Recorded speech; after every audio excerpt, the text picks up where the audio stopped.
I don't think that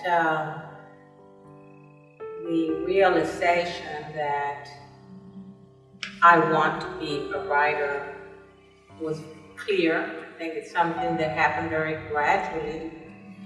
The process began with my first book, Spirits of Venezuela. And as I wrote it and actually saw the result of my journalizing and bringing a topic to life, that's when I began thinking I would like to write more books. But I don't think that I have ever said, oh, I want to become a writer. What is true is that after my third book, I said to myself, I am a writer.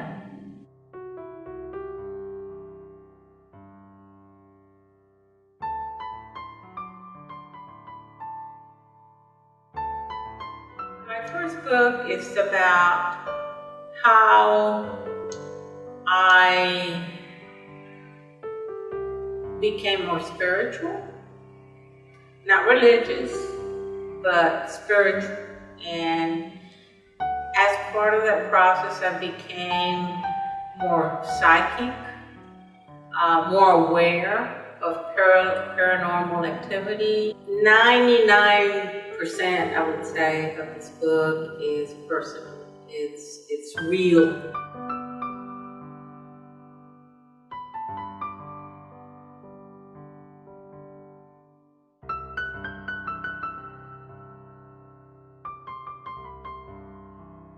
The disadvantage, or the advantage, as you might say, of writing the book is that Venezuela does not have a very strong academic foundation based on the research of this underground culture. So we're very, very deficient.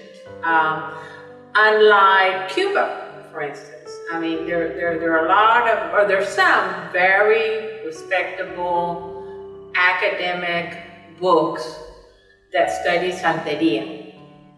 We don't have anything like that, to my knowledge, about the Venezuelan culture. And it's very, very important because it's very real.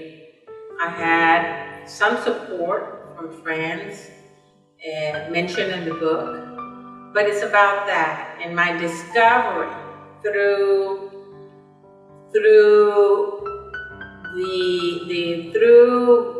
trips to Venezuela, where I connected with a pretty popular shaman, or we call him espiritista, by the name of Simon Tadeo Duran, who lived on the eastern coast of Venezuela, and he became my teacher, kind of like Don Juan.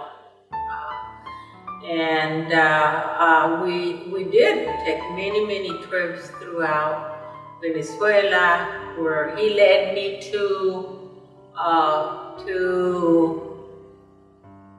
popular saints, sacred mountains, sacred rivers, and everything, especially everything that I put in the glossary.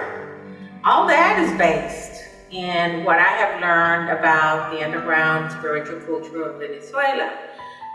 It may not be real, quote unquote, but at least it exists somewhere.